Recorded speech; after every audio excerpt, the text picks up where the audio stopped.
Bonjour tout le monde. Une des questions qui était centrale pour le colloque ici, on se posait la question à savoir la télévision peut-elle être queer? Comme ça a été mentionné dans mon résumé, à travers mes recherches, je m'intéresse particulièrement à la diversité sexuelle et de genre dans les séries télévisées québécoises, francophones, mais aussi canadiennes anglophones. Et c'est un peu là-dessus, en fait, que je vais parler aujourd'hui. Et plus spécifiquement, en fait, puisque la télévision est un média à l'identité elle-même instable et multiple, la question que je voulais poser aujourd'hui, c'est la télévision publique peut-elle être queer? Autrement dit, la représentation d'une diversité sexuelle et de genre à la télévision publique peut-elle avoir un potentiel dissident, contre-hégémonique, et ainsi contribuer à une instabilité, ce que Nikki Sullivan appelle une slipperiness des catégories sexuelles et identitaires, et donc leur remise en question en tant que catégorie ontologique unifiée. La représentation de la diversité à la télévision publique peut-elle aller au-delà de l'addition d'identités définies comme plus ou moins normales? Peut-elle avoir pour visée de bousculer les savoirs normatifs, d'agir sur la construction narrative de tous les personnages d'une série et donc contribuer à questionner les catégorisations binaires du point de vue notamment de la sexualité et du genre? Et ça me semblait intéressant justement de me pencher plus spécifiquement sur le cas de production télévisuelle de la télévision publique, donc d'ici Radio-Canada Télé et de la CBC, puisque la production des diffuseurs publics demeure encore à ce jour peu étudiée par les chercheurs en gender et queer studies. Et la prise en compte des télévisions publiques m'apparaît pourtant utile dans un contexte où la propension est grande à envisager le déploiement des services de télévision par contournement, donc des plateformes numériques, comme ce qui serait la nouvelle identité de la télévision, alors que la situation actuelle est plutôt celle d'une coexistence et d'une pluralisation des dispositifs. Donc, les chaînes de télévision publique n'ont pas disparu, et particulièrement au Canada, où leur code d'écoute demeure relativement élevé, ce qui m'a donc amené à m'intéresser aux tentatives d'inclusion d'une diversité sexuelle et de genre au sein de chaînes qui conservent encore aujourd'hui un mandat de service public et qui, pour cette raison, sont sommées explicitement d'essayer de représenter la diversité. Donc, afin d'amener des pistes de réflexion, je ne prétends pas amener une réponse aujourd'hui, mais plus des pistes de réflexion, je vais m'appuyer en fait sur quelques cas de production télévisuelle récente et sur quelques cas en fait de représentation d'expression de genre et de sexualité queer, trans et ou non-binaire, présentés bien sûr par des diffuseurs publics et généralistes au Canada. Donc, j'ai procédé en fait à une analyse à la fois des discours institutionnels et promotionnels autour de ces séries-là, des séries télévisées elles-mêmes, mais aussi de leur prolongement transmédiatique, afin de comprendre quelles sont les formations discursives qui se construisent actuellement à la télévision publique et généraliste canadienne concernant la diversité sexuelle et de genre. Donc, bien évidemment, ça me semble important de le préciser, l'objectif n'est pas ici, et ça a été souvent mentionné depuis le début du colloque, mon objectif n'est pas tomber dans le piège, pour reprendre l'expression d'Ellis Hanson, d'une politique moraliste des représentations qui tenterait donc de déterminer dans une visée proprement prescriptive quelles seraient les bonnes ou les mauvaises façons de représenter les identités et sexualités alternatives et qui dès lors courrait le risque de tomber elle-même dans un discours normatif. Mon objectif est plutôt de voir en fait si ces représentations peuvent être perçues comme encourageant, pour reprendre encore les termes d'Hanson, une résistance à la normalisation.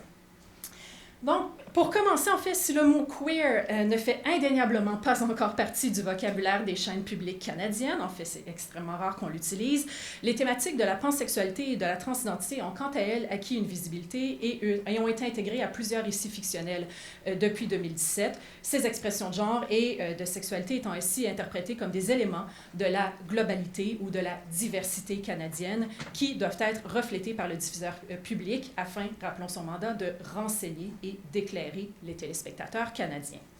Il apparaît en ce sens manifeste que certaines normes se défont, mais aussi se refont actuellement à travers la promotion d'une diversité sexuelle et de genre à la télévision publique, ce qui me semble révéler certaines ambivalences idéologiques d'un média, mais aussi d'un type de diffuseur, dont l'identité est elle-même en transition. Les tentatives d'inclusion d'une plus grande diversité sexuelle et de genre dans certaines séries mènent notamment, bien sûr, à la médiatisation de certains discours qui semblent encourager, pour reprendre l'expression de Butler, la perturbation ou le trouble dans le genre, et notamment dans l'ordre hétéronormatif de l'univers télévisuel.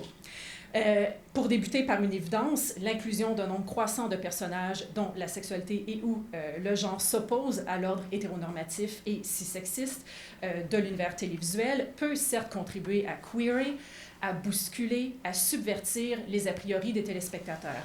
Ainsi, la représentation de personnages trans, par exemple, dans les récentes séries Bellevue de la CBC, Unité 9, Hubert et Fanny ou Rupture, dont je montrerai quelques exemples, s'accompagne d'un développement considérable du récit autour de la question de la transidentité et des remises en question qu'elle induit au sein d'un univers dont la binarité était jusqu'à maintenant invisible du fait de son évidence pour les créateurs, mais aussi les téléspectateurs.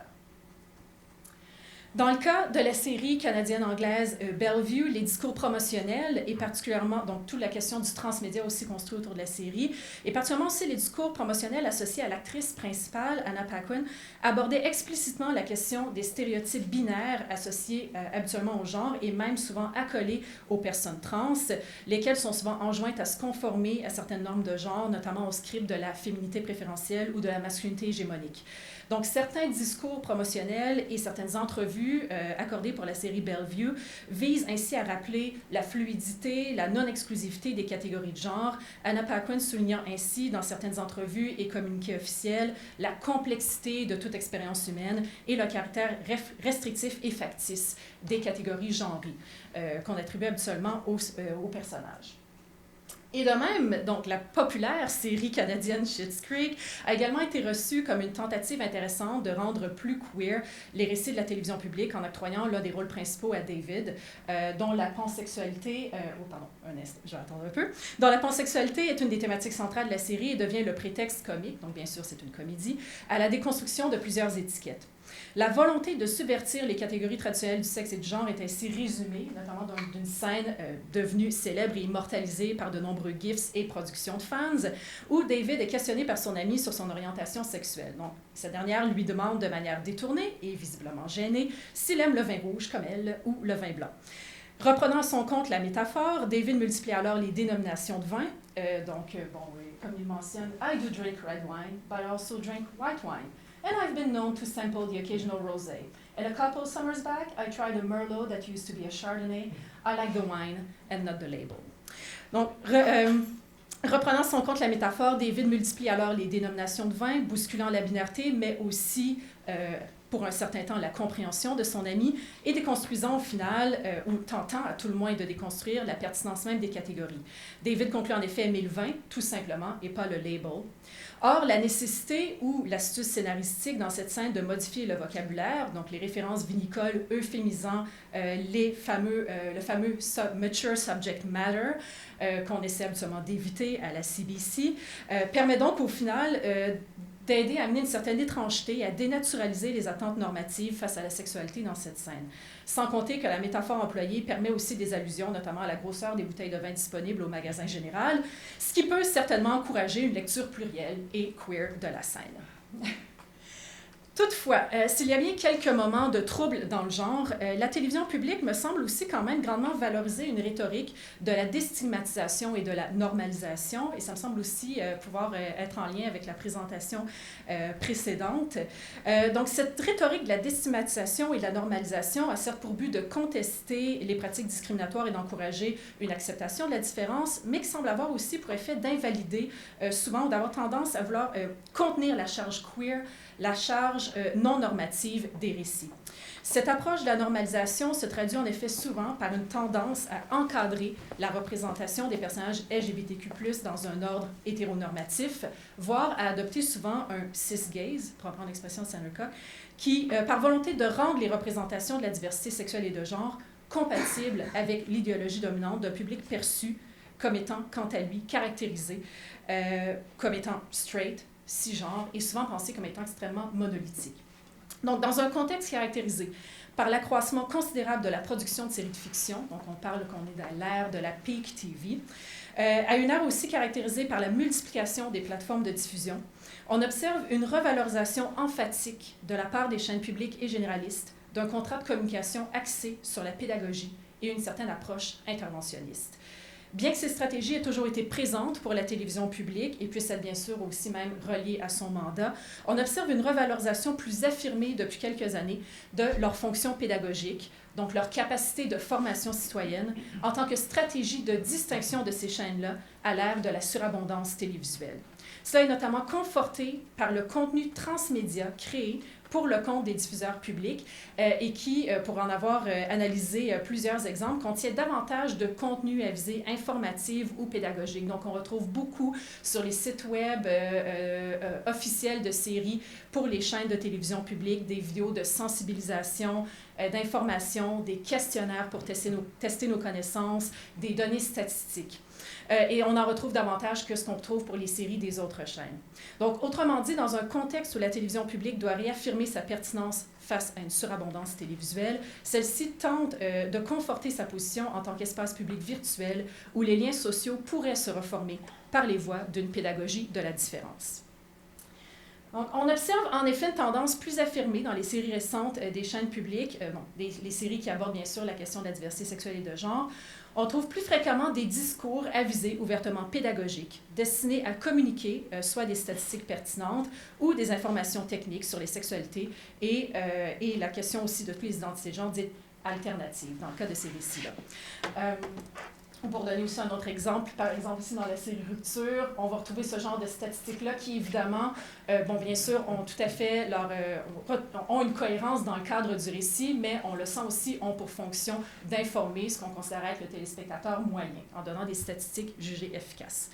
Donc, l'objectif semble être d'encourager une compréhension de l'autre pour mener, bien sûr, à l'acceptation. Autre pratique fréquente, l'inclusion au sein du récit d'un personnage ignorant tout, des expressions sexuelles et identitaires pouvant être définies comme queer, non normatives, et qu'il faut donc éduquer à ces thématiques. Donc, l'exemple ici, par exemple, la transsexualité, qu'un des personnages, donc considéré un peu comme l'idiot du village, pense être une forme de cookware fetish. Donc, on utilise ce genre de scène-là afin de pouvoir, par le fait même, éduquer à ces thématiques, ce qui permet de réaffirmer le rôle du diffuseur public en tant que nouveau pédagogue de la diversité et pédagogue de la diversité qui aurait pour objectif de proposer un chemin balisé et intelligible à l'acceptation des revendications des communautés LGBTQ. Donc, dans un contexte où la multiplication des plateformes de diffusion oblige les chaînes publiques à déployer d'autres stratégies de justification du modèle qu'elles représentent, il me semble donc très intéressant de constater que ces productions trahissent une certaine conception interventionniste des diffuseurs publics et généralistes, au sens où l'entendait Dominique Mell dès les années 80, où la télévision publique aurait donc pour objectif de pallier aux défaillances des institutions publiques et à la polarisation idéologique nourrie par les fameuses bulles de filtre encouragées par les plateformes numériques, et ce, en revalorisant justement une pédagogie du consensus. Mais par le fait même, les tentatives de représentation de sexualité et de sensibilité non hétéronormative, non cis-sexiste aussi, contribuent parfois à reconstruire autrement la binarité par les voies de la narration et donc aussi les normes de sexe et de genre qu'on cherche pourtant à bouleverser. Car en effet, au-delà de la diversité des représentations proposées, ce qui me semble demeurer souvent implicite, non questionné, non subverti, est précisément cette conception d'une audience comme étant hétérosexuelle, cisgenre, ce qui amène à présenter les discours et personnages queer comme étant en marge du cadre diégétique, afin de refuser que la focalisation soit sur eux, tout en s'assurant par le fait même de pouvoir les intégrer au récit en rendant intelligible et compatible leur présence dans un univers normatif. Donc, les séries incluant des personnages trans adoptent ainsi fréquemment une orientation narrative qui contribue à reproduire un cisgaze. Donc, comme l'a défini Tom Sandercock, the implied cisgender gaze fixes transness, thus rendering trans people as knowable and legible curiosities, shoring up binaries of self-other and cis-trans. Les séries prennent ainsi pour acquis que l'audience doit être amenée à faire sens, à comprendre la différence et donc à intégrer ce qui est perçu comme subversif et contraire aux normes dans un cadre explicatif qui reconfirme l'inscription des personnages trans dans un cadre binaire ou, comme le dit Sandercock, un ordre de discours qui fixe la transidentité et refuse par conséquent la diversité des corps et des expressions de genre des personnes trans parce que cette diversité-là serait perçue justement comme une ambiguïté, comme un paradoxe, comme un in-betweenness dont la télévision publique semble avoir de la difficulté à faire sens. Donc, le cisgaze est notamment, et bon, je précise, ce sont des photos quand même qui sont assez intrusive, mais qui représente un peu justement comment la télévision publique représente les choses actuellement. Donc le cisgaze est manifeste, selon moi, à travers cette propension des séries télévisées axées sur la dimension notamment physiologique de la transition des personnes trans. Les personnages trans sont ainsi présentés comme des legible curiosities pour un public pour qui il est assumé, l'éloignement du corps à une norme de genre est perçu comme une anomalie qui doit être rectifiée et qui, pour cette raison même, est source de curiosité. Donc, par exemple, ici, dans la série Unité 9, le personnage de Gwendoline, une infirmière trans, est principalement présenté aux téléspectateurs à travers l'ajout de scènes qui la montrent en train d'utiliser notamment des dilatateurs vaginaux. La thématique de l'utilisation de bloqueurs d'hormones par un jeune garçon trans, Laurent, dans la série Rupture, agit également à titre d'élément central de sa construction narrative. Et plus généralement, et cela vaut pour toutes les séries que j'ai analysées, la transidentité est uniquement associée à des personnages secondaires, ce qui permet l'inclusion d'un discours sur la diversité, mais un discours qui demeure contenu dans un cadre normatif. De même, alors que les contenus transmédiatiques se multiplient autour des séries télé, ceux-ci accordent très peu d'importance aux personnages queer. Et d'ailleurs, mentionnons-le, ces personnages-là habituellement trouvent très peu de place à long terme dans une série. Donc, ils disparaissent habituellement assez rapidement après quelques épisodes. Donc, sans tomber dans la logique de la bonne ou mauvaise représentation, comme je disais, il y a donc lieu de questionner cette approche pédagogique et compréhensive face à la différence que revendiquent les séries dont je parle ici. Car d'un point de vue étymologique, comprendre signifie saisir, mais aussi ramener à soi et tenter par le fait même de faire entrer dans une catégorie. Et en ce sens, si pour reprendre les propos de Calvin Thomas, une approche queer est une approche, on pourrait dire, de la post-normalité, qui a pour objectif de retravailler aussi nos fondements épistémologiques. L'approche compréhensive et pédagogique des séries télévisées des chaînes publiques cherche quant à elle à inclure la diversité dans la normalité. Ainsi, la différence est perçue soit comme une erreur qui exige une adaptation aux normes de genre ou comme une différence qui doit être intégrée dans un script identitaire et relationnel dominant. Donc, par exemple, dans le cas des personnages trans, la tendance dominante consiste encore à référer au personnage en utilisant le genre qui lui a été attribué à la naissance, tant que le corps n'est pas jugé conforme à l'identité de genre exprimée. Ainsi, on s'empoigne aux tendances à vouloir conforter d'abord et avant tout les a priori si sexistes des téléspectateurs et ce qu'on considère être leur incompréhension, ce qui montre aussi que la diversité ne trouve son intelligibilité que dans le cadre souvent de la binarité.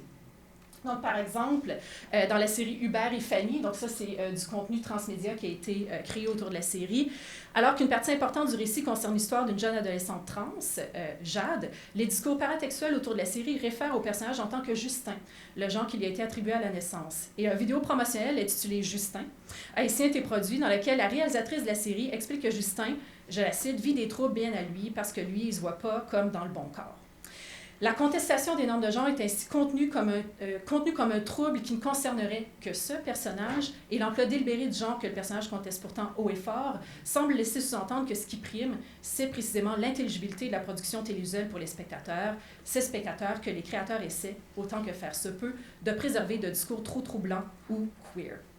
Et dans une logique similaire, dans une scène de la série Rupture, donc le personnage principal, Ariane, que vous voyez ici, discute d'un jeune garçon trans, Laurent, qu'elle doit défendre en cours parce que ses parents refusent qu'il prenne des bloqueurs d'hormones. Alors qu'Ariane réfère à l'enfant en l'appelant la petite, l'oncle de Laurent s'objecte face à l'emploi du féminin et tente de rectifier la situation. Ariane lui rétorque alors, aux dernières nouvelles, c'est encore une fille. Donc, la transnormativité, la nécessité d'une reproduction des normes de genre est donc conçue comme un prérequis à l'intelligibilité de l'individu au sein de récits télévisuels destinés au grand public. Et comme le rappelait Jack Halberstam ce samedi, « The TV wants the trans person to pass ». Et par ailleurs, pour revenir aussi sur une autre des thématiques, c'est la thématique de la pansexualité, comme j'ai dit, a fait son apparition dans l'univers de certaines séries récentes. On observe une tendance similaire à valoriser un script dominant, notamment de la monogamie, des valeurs familiales et traditionnelles, comme une façon de pouvoir intégrer le personnage dans le récit. Donc, par exemple, dans la série Schitt's Creek, la découverte par David de la monogamie, plus tard durant la série, donc sa découverte d'une relation stable et d'une carrière est décrite dans un paratexte officiel comme « the best things that ever happened to him ». L'objectif semble donc être de toujours contenir les excès et le potentiel perturbateur de certaines expressions identitaires et sexuelles alternatives, en leur assurant certes une visibilité, mais une visibilité qui ne bousculerait pas pour autant la vision dominante de la normalité. Pour cette même raison, les récits sont souvent campés dans des milieux propices aux polarisations idéologiques. Et ça me semble intéressant, en fait, parce qu'au final, ce que ça permet de valoriser, c'est justement une position intermédiaire qui négocie une ouverture à la diversité et aux communautés LGBTQ+, mais en préservant le cadre interprétatif dominant. Ainsi, il ne me semble vraiment pas anodin que les séries Schitt's Creek et Bellevue, par exemple, soient campées dans des petits villages explicitement décrits comme étant conservateurs, traditionnels et profondément hétéronormatifs. Et de leur côté, les séries québécoises qui abordent la thématique de la transidentité développent souvent le récit autour de conflits transphobes ou mettent l'accent sur le refus des parents d'accepter l'identité de genre de leur enfant, mais toujours afin de valoriser justement un point de vue intermédiaire, le point de vue intermédiaire du personnage principal de la série, qui prône l'ouverture à la différence, mais une ouverture bien sûr encadrée et balisée.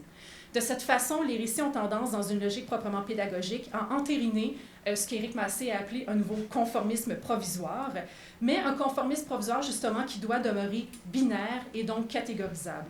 La voie du consensus est donc aussi un moyen de contenir la dissidence, et pour la télévision publique, le queer semble être une question qui exige une réponse. Donc, comme je disais, ma question, oui, et pour conclure, donc, si on reprend ici la citation justement de Noreen Giffney, « Queer is all about excess, pushing the boundaries of the possible, showing up language and discursive categories more specifically for their inadequacies. » Donc, sans vouloir, comme je disais, répondre de manière vraiment catégorique à savoir ce que la télévision publique peut être queer, et mon but non plus n'est pas de dire que la télévision publique devrait disparaître, ma réflexion fait juste pour but de questionner un peu ces tendances actuelles de la télévision publique qui semblent être animées d'une vocation justement pédagogique qui cherche à rendre intelligible la différence, mais toujours dans un cadre binaire, cherchant ici à limiter la charge subversive, politique et dénaturalisante pour les catégories discursives elles-mêmes. Ceci étant dit, bien sûr, la transition des chaînes, des diffuseurs publics vers les nouvelles plateformes numériques pourrait bien évidemment permettre de changer un peu les choses, de changer les représentations. D'un autre côté, je trouvais intéressant aussi, face à cet enthousiasme-là qu'on peut avoir face à l'avènement des plateformes numériques, de montrer aussi un exemple ici, la nouvelle plateforme GEM de la CBC. Sur cette plateforme-là, on octroie bien sûr une plus grande visibilité aux thématiques queer, mais en les cantonnant justement dans une catégorie, donc notamment pour en regarder, il faut aller dans la catégorie Gender Stories, ou plus largement aussi, on tend à cantonner, ce sont des productions qu'on appelle des web series et qui habituellement ne sont pas destinées ensuite à être diffusées sur les autres plateformes et notamment sur la télévision généraliste. Donc il me semble y avoir là aussi une réflexion à avoir sur cette oscillation-là de la télévision publique entre une tentative d'inclusion ou sinon une tentative de cantonnement. Donc peut-être qu'au-delà finalement de la diversité des représentations que la télévision publique peut avoir et offrir actuellement, peut-être que ce qui manquerait à la télévision publique, c'est de comprendre elle aussi, que le public auquel elle s'adresse a toujours été complexe, a toujours été multiple, a toujours été queer, à milieu des catégories stables et rassurantes des données statistiques. Merci.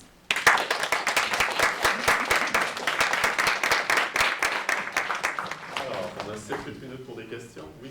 Merci beaucoup, Stéphanie. C'est super intéressant. Puis c'est drôle parce que moi, dans la présentation suivante, je parle aussi du cas de Gwendoline Bachand. Oui! Puis c'est ça, je trouvais intéressant. Moi, j'en parlais du point de vue d'une approche pédagogique à la sexualité. Puis c'était assez intéressant aux gens à la sexualité parce que dans le fond, la scène du dilatateur, j'ai l'impression qu'ils n'ont pas spécifié que c'était un dilatateur. Puis après, tous les médias ont joué sur ça. Ils l'ont surnommé l'infirmière au dildo. C'est quoi le secret de l'infirmière au dildo? Fait qu'il y avait toute cette espèce de discours médiatique de comme catch the queer, try to find out what's her secret. Je me demandais qu'est-ce que tu en avais pensé.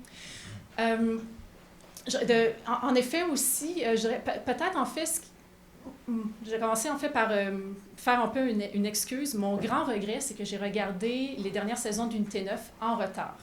Donc, j'ai regardé cette saison-là où le personnage de Gwendoline est présent, environ peut-être 1 an après les autres. Et je trouvais ça dommage parce que je me disais, si je l'avais regardé en même temps, ça m'aurait permis aussi davantage de regarder qu'est-ce qui se passe dans les médias et la manière dont les journalistes, mais aussi les fans de la série parlent de ce personnage-là.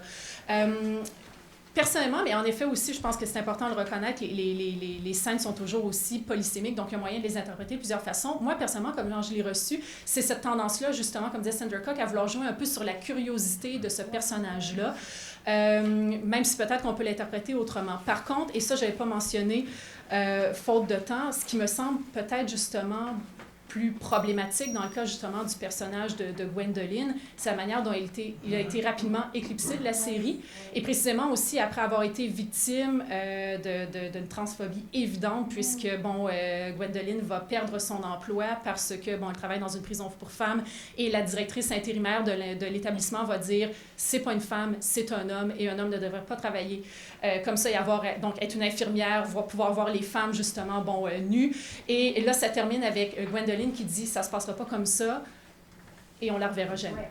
Et ça, pour moi, c'est extrêmement problématique, et ça me semble être un bon exemple aussi qui illustre à quel point la télévision publique, dans sa logique pédagogique, a de la difficulté, justement, à aller au-delà de cette tentative-là, d'expliquer un peu la différence, et ensuite, c'est comme si elle ne réussissait pas à leur aménager une place réelle et importante dans les récits. Ils ne sont là que comme curiosité qui ne fait que passer.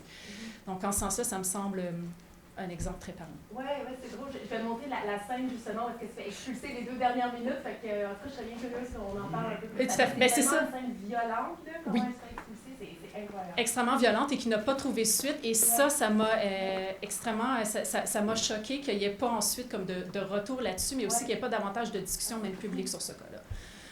Merci pour la question. Oui, merci, Steph. C'est excellent, comme d'habitude.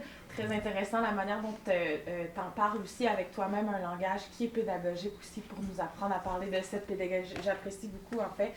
Je voudrais t'entendre sur les séquences, justement, dans Rupture, moi aussi, qui m'agacent beaucoup. Est-ce que même, en fait, quel est le langage télévisuel lorsqu'on nous passe une capsule d'information? Ce serait très intéressant de voir, par exemple, aux autres justement, scènes... au sens de l'esthétisme de la scène. Je me demande, en fait, j'ai une question puis un commentaire.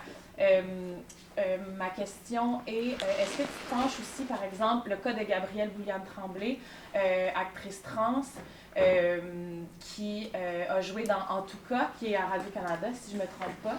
Je me demande si tu te penches aussi, non seulement sur la représentation des personnages trans, mais aussi sur, en fait, l'intégration d'acteurs et d'actrices trans dans les programmes. Puis aussi, je me demandais, là c'est peut-être un contre-exemple, mais j'ai adoré cette saison-ci à Big Brother Canada, qui n'est pas une chaîne publique, mais il y a un personnage non-binaire. Et c'était tellement intéressant de voir en fait 16 personnes, la journée numéro 1 qui rentre dans la maison, tout le monde est capable d'appeler Kira Day. Ils n'ont aucun problème avec les pronoms. C'était vraiment en fait beaucoup plus intéressant. Et alors qu'on s'imaginait moins scripté, là, même si on sait que la télé-réalité c'est scripté un peu, beaucoup plus inclusif puis beaucoup plus complexe que lorsque c'est scénarisé et produit. En fait, voilà, deux questions plus larges. Oui. Grosse question. Je vais essayer de répondre rapidement pour ne pas prendre trop de temps, pour pouvoir en discuter durant le lunch. Extrêmement intéressant. Donc oui, en effet, c'est fondamental lorsqu'on s'intéresse, je pense c'est l'évidence même, lorsqu'on s'intéresse à la représentation notamment de la transidentité, il faut parler aussi qui joue ces personnages-là.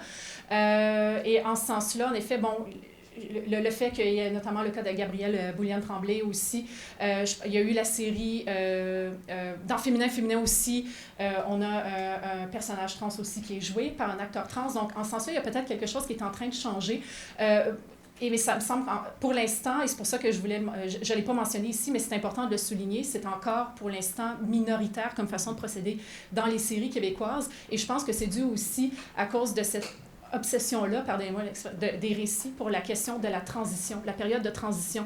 Ce qui fait en sorte justement que les producteurs ont encore tendance à donner les rôles à des acteurs cisgenres. Et c'est pour ça aussi que les personnages souvent disparaissent rapidement de la série, parce que là, après ça, ils se disent « Ah, mais là, comment on peut faire pour représenter la transition et ensuite, qu'est-ce qui va se passer? » Par contre, en fait, c'est pour ce qui est... Je ne m'intéresse pas particulièrement aux téléréalités, mais c'est important quand même de souligner aussi que, comme tu disais, c'est dans une télé-réalité qui est une chaîne privée.